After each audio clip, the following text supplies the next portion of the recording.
Alléluia. Peuple de Dieu, bienvenue sur la chaîne Urbani TV et voici notre premier numéro d'édition que j'ai l'opportunité et le privilège de vous présenter ce matin. Alléluia. Nous disons d'abord merci à Dieu pour cette opportunité qu'il nous a donnée de faire face à cette caméra et de vous présenter sa parole ce matin. Seigneur, reçois la gloire, à toi seul la louange, à toi seul l'adoration. Nous prions, Père éternel, que ta main soit sur nous, que ta parole vienne avec force. Éclaire-nous, instruis-nous, corrige-nous, reprends-nous par ta parole. Dirige-nous ce matin par le nom tout-puissant de Jésus. Nous célébrons ton nom, nous célébrons ta majesté. À toi seul la gloire. Alléluia. Amen. Chaque fois que nous avons l'opportunité d'écouter la parole de Dieu, c'est pour encore mieux le connaître, mieux le servir. Parce que le but de l'homme sur terre, c'est de connaître Dieu et de le servir. Nous ne pourrons jamais servir celui que nous n'avons pas connu. Amen. Et nous ne pouvons jamais connaître Dieu s'il ne nous a pas été présenté tel qu'il est dans sa parole. Gloire à Dieu. Chaque fois que nous nous rassemblons devant Dieu, nous découvrons les choses que nous devons savoir et que nous n'avons pas su. Les choses que nous devons faire et que nous n'avons pas fait. Et la vie de l'homme, elle est sanctionnée par cela. Le progrès de l'homme, elle est sanctionné par cela. Si nous ne progressons pas, c'est sûrement qu'il y a des choses que nous devons faire, que nous n'avons pas fait, ou c'est sûrement il y a des choses que nous devons connaître, que nous n'avons pas connues. Et quand nous connaîtrons cela, c'est là où l'homme aura le progrès dans la vie. Dieu a écrit la parole. Il nous a donné la Bible étant comme le manuel de la vie de l'homme. Si l'homme ignore ce qui est dans cette parole, c'est qu'il a ignoré son destin. Il est dit dans Proverbe 13, verset 13, « Celui qui méprise la parole se perd. » Et beaucoup d'hommes donc alors se sont perdus. Le diable les a entraînés dans une autre voie, parce que c'est son seul but, d'emporter les hommes hors de la voie de Dieu. Ce matin, j'aimerais aller au commencement de la Bible dans Genèse chapitre 1 et parler de la création de l'homme. Pourquoi Dieu a créé l'homme à son image? Est-ce que l'homme était complet quand Dieu lui a créé? L'homme devait-il suivre une évolution spirituelle? Alléluia. Donc je lis à partir de Genèse chapitre 1, verset 26. Et puis Dieu dit, faisons l'homme à notre image, selon notre ressemblance, et qu'il domine sur les poissons de la mer, sur les oiseaux du ciel, sur le bétail, sur toute la terre et sur tous les reptiles qui rampent sur la terre. Dieu créa l'homme à son image, il le créa à l'image de Dieu, il créa l'homme et la femme. Dieu a créé, quand Dieu a dit, faisons l'homme à notre image, celui qui l'a créé était un être vivant. Il a formé la boue et il a soufflé sur l'homme l'esprit. Et l'homme est devenu un être vivant. Un être vivant, cela veut dire il vit, il est dans le processus d'être un Dieu. Il est dans le processus d'avoir la nature divine. Mais l'homme en réalité n'était pas complet quand Dieu l'a créé. Il restait certaines choses que Dieu n'a pas mis en homme. L'homme était nu. Ce n'est pas la ressemblance de Dieu, Dieu n'est pas nu. L'homme ne connaissait pas le bien et le mal.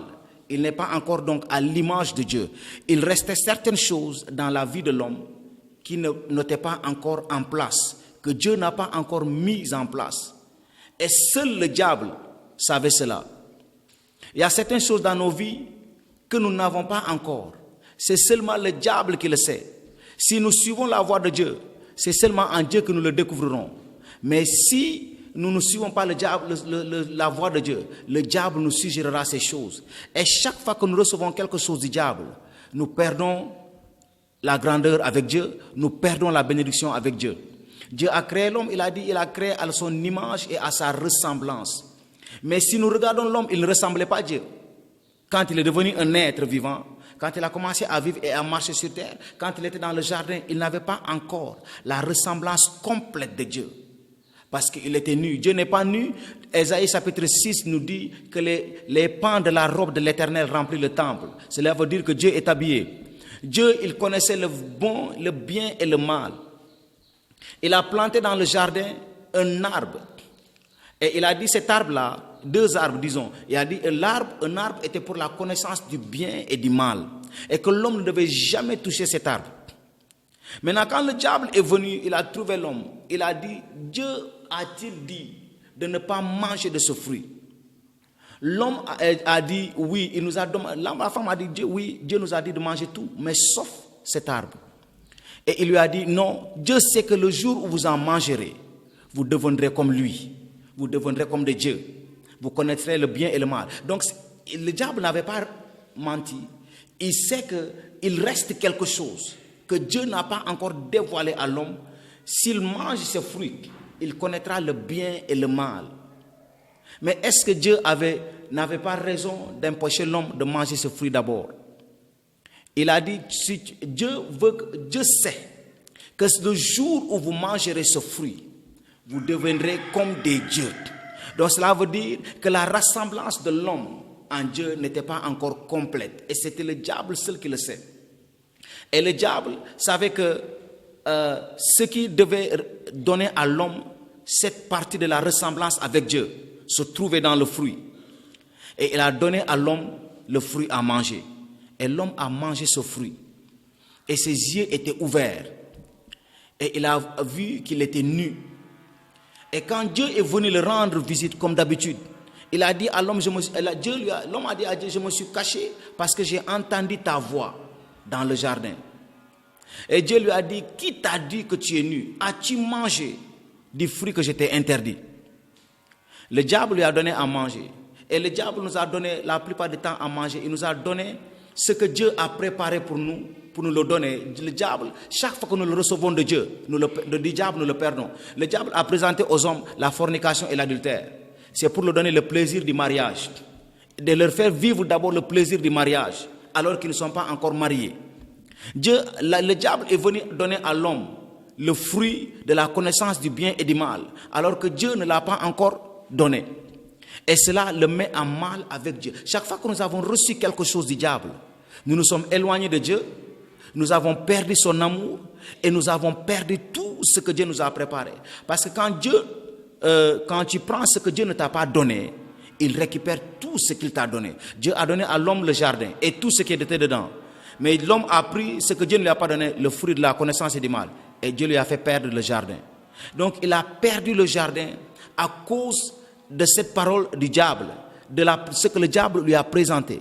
Le diable nous a présenté certaines choses pour nous dire, c'est que l'homme il est pressé d'être riche, pressé de progresser, pressé d'aller de l'avant. Et toutes ces choses, pour les avoir, il va vers le diable. Parce que Dieu, il est toujours à temps avec nous. Mais le diable, comme il connaît l'homme dans sa précipitation, et dans sa quête de devenir riche rapidement, dans sa quête de progresser rapidement, il nous suggère tout le temps les choses que Dieu lui-même a préparées pour nous. Mais il nous les donne en avance. Il a donné à l'homme le fruit que Dieu a préparé pour lui. Dieu a dit à l'homme, il sera à ma ressemblance et à mon image et à ma ressemblance. Et donc que l'homme soit sûr que pendant le temps, il deviendra à l'image et à la ressemblance de Dieu. Dieu ne l'a pas donné le fruit parce que c'est un processus. Il a dit, il est un être vivant. Il doit évoluer. À chaque étape de la vie, l'homme doit évoluer. Quand l'homme a mangé ce fruit, Dieu est venu parler à l'homme dans le chapitre 3. Il a maudit l'homme, il a maudit la femme, il a maudit le diable. Et il s'est tourné à ses créatures et il l'a dit dans le chapitre 3, verset 27. L'Éternel Dieu dit, voici l'homme est devenu comme l'un de nous pour la connaissance du bien et du mal. Empêchons-le maintenant d'avancer sa main et de prendre de l'arbre de vie, d'en manger et de vivre éternellement. L'homme est devenu comme l'un de nous, pas en tout. Il est devenu comme l'un de nous, pas en toutes choses, mais dans la connaissance du bien et du mal. C'est-à-dire, il y a une partie de nous que l'homme a eue aujourd'hui. Et c'est cette partie, c'est la ressemblance, c'est la connaissance du bien et du mal. C'est-à-dire, l'homme n'est pas encore à l'état divin, comme Dieu l'a programmé pour qu'il soit à son image. Mais il a reçu une part à travers le fruit. Et Dieu n'a pas nié cela. Il a dit, l'homme est devenu maintenant comme l'un d'entre nous dans la connaissance du bien et du mal, il reste beaucoup de choses. Mais une chose, il a acquis aujourd'hui. Et il est devenu comme l'un de nous. C'était ce que Dieu veut. Ce n'est pas parce que Dieu ne voulait pas que l'homme soit à son image et à sa ressemblance. Ce n'est pas parce que Dieu ne voulait pas que l'homme mange de ce fruit. Mais c'est un processus. Et ce n'est pas tout que nous avons donné à nos enfants dès qu'ils sont nés. C'est pendant qu'ils grandissent que nous trouvons ce dont ils ont besoin. C'est pendant leur croissance que nous trouvons, mon fils a besoin de celui. Personne n'a jamais acheté un vélo à son fils ou à sa fille quand il tentait encore de ramper. Personne n'a donné certaines choses, nous ne les avons pas données à l'enfant à certain âge. Nous les avons données quand ils ont commencé à grandir. Et le diable est venu et il a dit à l'homme, Dieu sait que si vous mangez ce fruit, vous deviendrez comme des dieux. Qui d'entre nous ne veut pas devenir comme Dieu? Omniscient, omniprésent, toute la plénitude de la divinité. Si cela se trouvait en l'homme, l'homme a appris la sorcellerie à travers le diable. C'est pour aussi lui aider à progresser vite et à faire plus de mal. Tout ce que l'homme a reçu du diable, même si cela est bon, ça devient un mal pour les hommes. Tout ce que l'homme a appris dans l'école satanique n'est pas utile dans l'école du monde. Les hommes ont donc appris certaines choses à travers le diable. C'est que Dieu a programmé pour ceux qui l'aiment. La Bible a dit, l'œil n'a pas encore vu, l'oreille n'a pas encore entendu, il n'est pas encore entré dans le cœur de l'homme, les choses que Dieu a préparées pour ceux qui l'aiment. 1 Corinthiens 2, chapitre 9. Mais Dieu les a révélées à notre esprit. Nous savons dans notre esprit ce qui nous appartient. Mais nous n'allons pas, parce que Dieu nous l'a promis, nous n'allons pas les chercher vers le diable. Il y a toujours une chose que Dieu a préparée. L'homme est devenu comme l'un d'entre nous, dans la connaissance du bien et du mal. Il reste une chose. L'homme n'a pas encore la vie éternelle. L'homme n'est pas donc encore complet comme nous le sommes. L'homme n'a pas la vie éternelle. Et donc ce que nous devons faire maintenant, c'est que nous devons l'empêcher de prendre de cet arbre de la vie et qu'il vive éternellement. Et donc, l'homme n'a pas atteint ce que Dieu voulait qu'il atteigne à cause du diable. Et l'homme vivra sur terre et ne jamais atteindre son potentiel divin à cause du diable.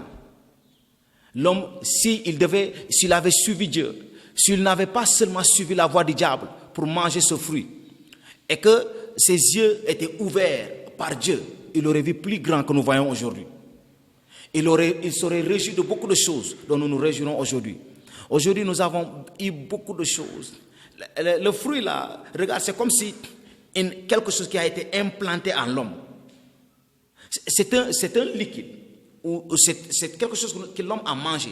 Mais ça ressemble à ce que les hommes parlent aujourd'hui. Il y a une puce qu'on doit mettre dans la vie ou chez les hommes à travers un vaccin.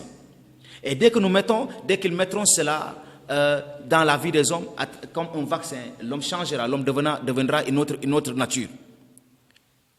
Et le diable, il a fait la même chose. Et les hommes vont faire la même chose. Ce que Dieu n'a pas mis en l'homme. Il y a une puce qu'ils veulent mettre en l'homme. Et il dit, quand les hommes auront cela, ils auront accès quelque part. Ils auront accès dans certains endroits. Le diable a dit à Adam et Ève, si vous mangez de ce fruit, vous serez comme Dieu. C'est-à-dire, vous aurez accès à la connaissance, vous aurez accès à la réalité divine, à beaucoup de réalités. Ils sont venus, on entend, vous aurez ce vaccin, et il y a certaines choses. Ne croyons pas à toutes choses. Et nous ne donnons pas à toutes choses. Dieu a un plan. Et le plan de Dieu pour l'homme est plus grand. Maintenant, Dieu a bloqué le processus de la croissance spirituelle de l'homme à cause de son interaction avec le diable. Dieu a bloqué beaucoup de choses à l'homme. Il a dit, maintenant, empêchons-le de mettre sa main sur l'arbre de la vie, d'en prendre, d'en manger et d'avoir la vie éternelle. Et pour ce faire, nous allons le chasser du jardin. Et l'homme est devenu un errant. Mais il avait toute l'opportunité de vivre dans ce jardin, de travailler dans ce jardin, de ne jamais suer pour vivre. Mais ce que le diable lui a proposé, était mauvais. Je vous ai dit, le diable a proposé tant de choses aux hommes, tant de choses. Et sans réfléchir, les hommes ont pris parce qu'ils ont voulu jouir du plaisir du moment. Quand Ève a regardé ce fruit, elle a dit ce fruit-là était bon. Elle n'a pas encore goûté le fruit, mais dans sa pensée, dans son intelligence que Dieu lui avait donnée, elle avait déjà tout fait avec cet arbre. Elle a dit, la Bible a dit, la femme vit que l'arbre était bon à manger, chapitre 3, verset 6, et agréable à la vue, et qu'il était précieux pour ouvrir l'intelligence. Elle prit de ce fruit et en mangea. Elle a pris beaucoup de temps à observer cet arbre. On n'observe jamais ce que l'on ne veut pas. On ne prend jamais le temps à regarder ce que l'on ne veut pas. Ce que tu ne veux pas, si tu ne veux pas être emporté par une chose, ne passe pas beaucoup de temps à la regarder. Si tu ne veux pas être emporté par une femme, ne passe pas beaucoup de temps à la regarder. Jésus a dit, celui qui la regarde et qui a des désirs a déjà péché. C'est comme si tu avais déjà mangé le fruit. La femme, ici, si nous regardons, c'est comme si elle avait déjà mangé le fruit. Elle a dit, l'arbre était bon à manger. Elle n'a pas goûté. Ce qui est bon, c'est ce qui a déjà touché la langue. Mais elle n'a pas encore touché cet arbre. Et elle a dit, c'est bon à manger, agréable à la vue. Et que c'était bon pour ouvrir son intelligence. Si elle n'était pas intelligente, elle n'aurait pas à avoir toutes ses pensées dans sa tête. Tout ce que Dieu voulait, c'est qu'il suive son propre processus. Dieu l'a d'abord créé comme de la boue. Et il est revenu, il a soufflé en lui. Et il est devenu un être vivant. Ça, c'est la deuxième chose que Dieu a fait.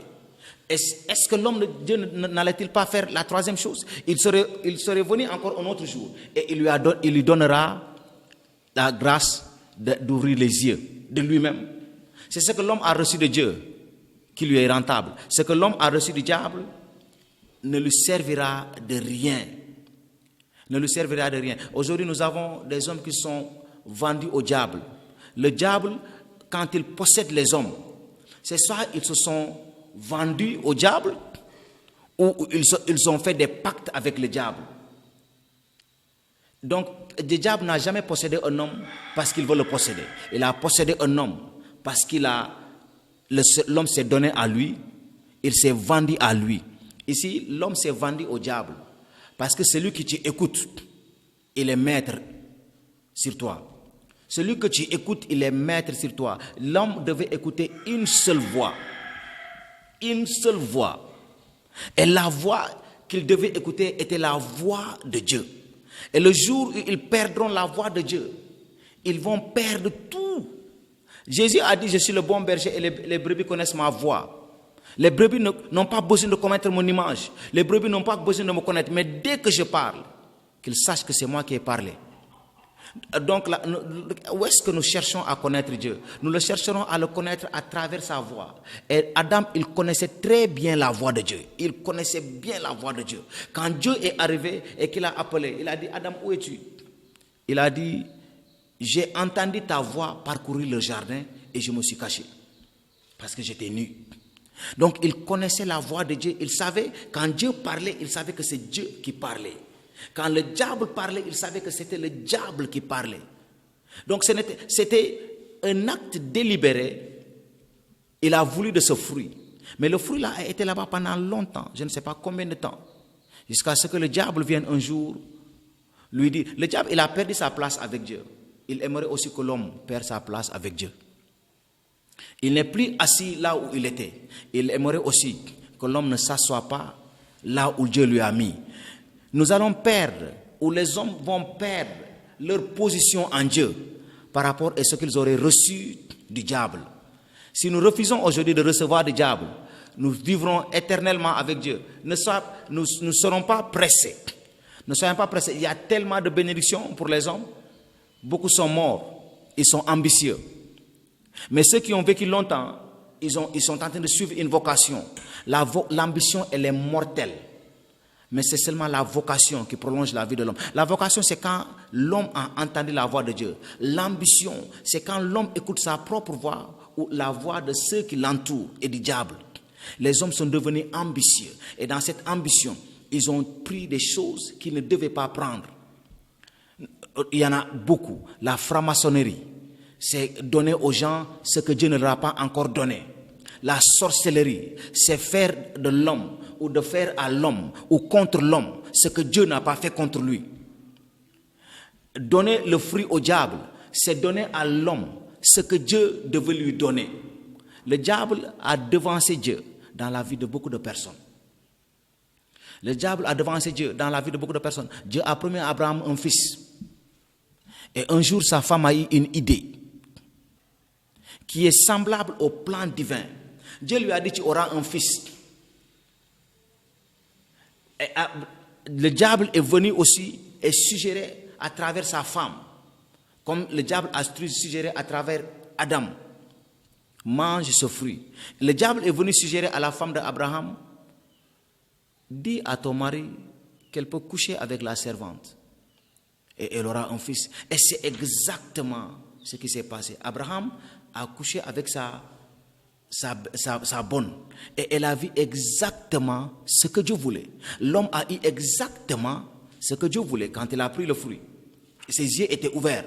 Il connaissait le bien et le mal. Abraham a eu exactement un fils. Il aurait pu dire, mais j'ai perdu le temps pendant tous ces temps-ci. J'aurais pu faire ça depuis longtemps et je n'aurais pas à attendre jusqu'à présent. Mais c'est quand les choses grandissent, Jésus a dit que l'ivraie et le blé grandissent ensemble jusqu'à la moisson.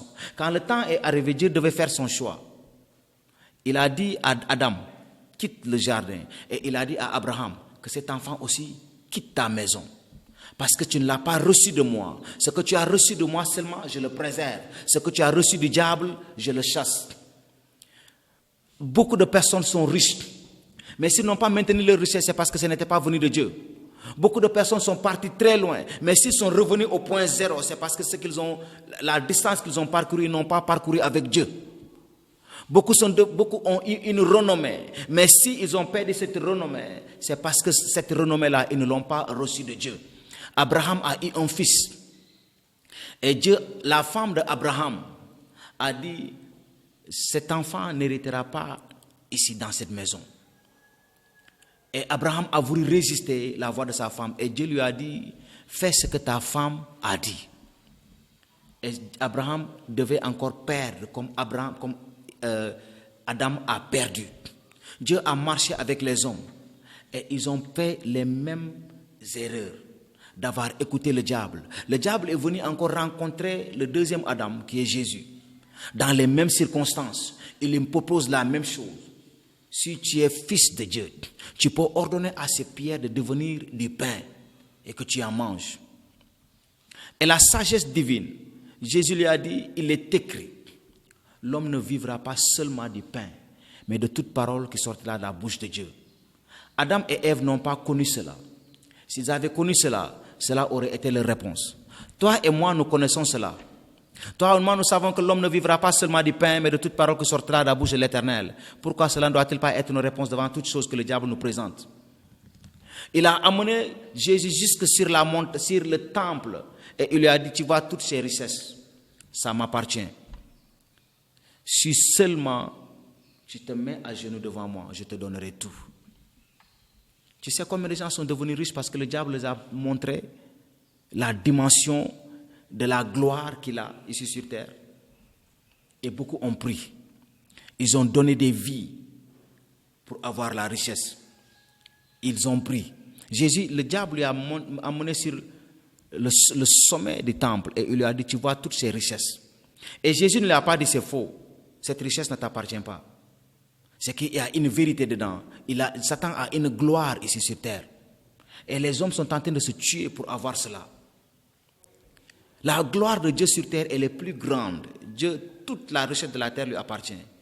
Mais Dieu, il suit les hommes par un processus. Quand il a dit l'homme est un être vivant. Il est être, c'est-à-dire il est dans le processus de devenir. Il continue toujours à être. Et aussi longtemps qu'il est dans le processus d'être, il obtient les choses. Nous ne pouvons pas obtenir tout. Dieu même a dit aux enfants d'Israël, vous ne posséderez pas le pays. En même temps, je vous donnerai le pays petit à petit. afin que vous le possédez tous. Mais il aurait pu les prendre juste un jour et les mettre là-bas le même jour et qu'ils possèdent le pays. Il est omniprésent, il est omniscient. Mais il n'a pas fait ça. Dieu les a conduits dans un chemin qui leur a pris 40 ans. Pour un voyage qui devait prendre seulement 40 jours. Il les a pris pour un voyage qui a pris 40 ans au lieu de 40 jours. Et quand ils sont arrivés, ils ont vu le lait et le miel. Le lait et le miel, c'est ce que Dieu leur a proposé. Dieu propose déjà la fin à l'homme. Et il te conduit vers cette fin. Dieu a proposé la fin à l'homme. La fin, c'était qu'il allait être à l'image et à la ressemblance. Ça, ce n'est pas le début de la vie de l'homme. Le début de la vie de l'homme, ce n'était pas d'être à l'image et à la ressemblance de l'homme. Parce que l'homme n'était pas à l'image et à la ressemblance de Dieu au début. L'homme était à l'image et à la ressemblance de Dieu. Il devait être à l'image et à la ressemblance de Dieu après. Dieu, comme je vous ai dit dans le début, il n'était pas nu. Dieu, il savait tout. Mais il a dit l'homme sera à son image. Donc l'homme devait savoir que c'est un processus qu'il devait accomplir avec Dieu dans le temps. Mais le diable a proposé à l'homme un autre processus qui était plus rapide. Le raccourci avec Dieu ne marche pas. C'est le long chemin qui amène vers la liberté. C'est le long chemin qui amène vers le salut. Mais beaucoup ont pris la voie qui est courte. Et cette voie-là, c'est une impasse. Ne fais pas l'erreur de voir des obstacles, de comparer les obstacles à des impasses. Des impasses sont différents. L'impasse est différente d'un obstacle. L'impasse, c'est que la route là, elle s'est arrêtée quelque part. Mais l'obstacle, c'est quelque chose que tu dois combattre pour passer. Mais l'impasse, on ne peut pas le combattre. Ce sont des choses différentes. L'homme a cette opportunité de devenir comme Dieu. Mais pas Dieu, quand il dit à l'homme, tu deviendras, tu auras, c'est-à-dire l'homme doit suivre la voie de Dieu. L'homme sera à l'image, faisons l'homme à notre image et à notre ressemblance. Et il a créé, formé la boue et l'homme est couché. Il vient encore et il met sur lui le souffle. Et l'homme est devenu un être vivant. Mais Dieu n'a pas dit que c'est fini. Dieu a dit à l'homme, voici l'arbre de la connaissance de la vie, et voici l'arbre de la connaissance du bien et du mal, et voici l'arbre de la vie. Tu ne les toucheras pas. Tu ne toucheras pas ces fruits. Mais ce sont dans ces fruits-là que se trouvent d'autres parties de la ressemblance de Dieu. Ils se trouvent dedans. Et sur ces arbres-là, sur ces fruits, ou dans ces fruits, se trouvent les autres parties qui restent à compléter la vie de l'homme. Maintenant, l'homme doit-il mettre sa main et les prendre sans la volonté divine? Non. L'homme ne doit jamais mettre sa main et les prendre sans la volonté divine. L'homme ne doit jamais donc entreprendre une chose sans que Dieu lui ait demandé d'entreprendre cela. C'est pourquoi je demande à tout le monde de reprendre conscience et de savoir que s'il y a une promesse de Dieu pour nous, nous attendons la promesse. Jésus a dit à ses disciples que Dieu avait promis quelque chose, le Saint-Esprit. Mais restez en ville jusqu'à ce que vous soyez remplis du Saint-Esprit. Luc chapitre 24, verset 49, il a dit, je vous donne la promesse du Père. Dieu a promis ça depuis Joël. Mais le temps de leur donner cette promesse n'était pas encore arrivé. Et donc les gens devaient attendre. Ils auront le Saint-Esprit. Et s'ils étaient pressés de l'avoir, ne partez pas, restez en ville. Mais pourtant, il y a des hommes qui seraient partis. Mais ceux qui sont restés, ils ont reçu la plénitude de l'Esprit. Et ils ont fait l'œuvre de Dieu comme il le fallait. Parce qu'ils ont attendu la promesse, ils ont suivi la voie de Dieu.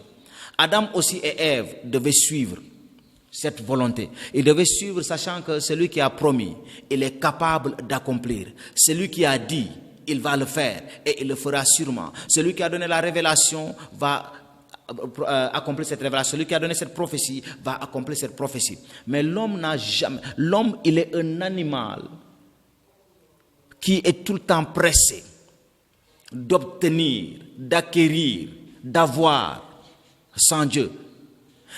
L'homme ne dépend plus de Dieu. L'homme ne veut plus dépendre de Dieu, l'homme veut dépendre de ses découvertes. Et dans ce temps où nous sommes, c'est là où nous voyons que l'homme ne peut plus dépendre de rien, l'homme ne peut que dépendre de Dieu. Parce que tout ce que nous avons appelé puissance mondiale, nous nous rendons compte qu'ils ne sont pas puissances. Parce qu'un seul virus, on ne connaît même pas sa taille, les a tous mis par terre. Aucune puissance mondiale n'a pu se lever la tête devant ce virus. Tout ce que nous avons appelé puissance mondiale, où est leur puissance? C'est aujourd'hui que nous connaissons qui est la puissance mondiale, c'est Dieu. Les États-Unis ne sont pas la puissance mondiale parce que le virus, le corona, avec toute sa taille, il a tué plus de 65 000 personnes. Il a mis plus de 1 million de personnes dans l'hôpital. En France, pareil. En Italie, pareil. En Angleterre, pareil. En Chine, pareil. Et donc, qu'est-ce qui fait de la puissance? Devant l'escalade de la violence, l'homme, c'est en ce moment-là qu'il découvre qu'il est vraiment impuissant. Il n'y a qu'une seule puissance, c'est Dieu. Il n'y a pas de puissance mondiale. Nous rendons compte, au plus que le temps avance, au que le temps progresse, nous nous rendons compte que l'homme ne pourra tellement dépendre que de Dieu. Le diable va suggérer beaucoup de choses, mais disons non. Le diable va nous suggérer beaucoup de choses, mais suivant comme Jésus l'a dit, il est écrit. L'homme ne vivra pas seulement du pain, mais de toute parole qui sort de la bouche de Dieu. Donc je ne vivrai jamais d'autre chose qui me sera proposée par le diable, mais je ne vivrai que de la parole de Dieu. Suivons cette voie, suivons cette voie, suivons cette voie, suivons cette voie. Le livre de l'Apocalypse nous a parlé de l'agneau. Dans le livre de l'Apocalypse, chapitre 13, verset 11, je vais lire ce passage en essayant de clôturer. Apocalypse, chapitre 13, verset 1.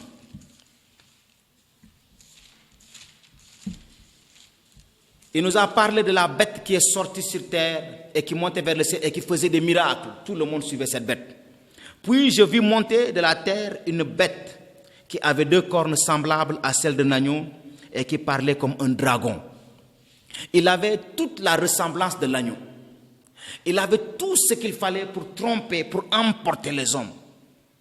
Mais ce qui lui a trompé, c'est la voix. Il avait les cornes comme celles d'un agneau, mais il parlait comme un dragon. C'est dans la voix que nous reconnaissons que celui qui nous parle, si c'est vraiment notre berger ou pas. C'est dans la voix que nous reconnaissons le Christ. Le Christ nous a demandé de le reconnaître à travers la voix. Et le diable, quelle que soit sa posture, quel que soit son habillement, quel que soit ce qu'il portera, sa voix le trahira tout le temps. Sa voix le trahira. Il avait les cornes comme les cornes de l'agneau, mais il parlait comme un dragon. Les gens n'ont pas suivi la voix alors, ils ont suivi son apparence.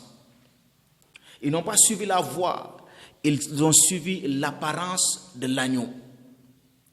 L'agneau a dit, mes brebis connaissent ma voix. Jean chapitre 10, à partir du verset 3, Jésus commence à nous parler de la voix, de la voix. Il dit dans le livre de Apocalypse chapitre 3, verset 20, je me tiens à la porte et je frappe.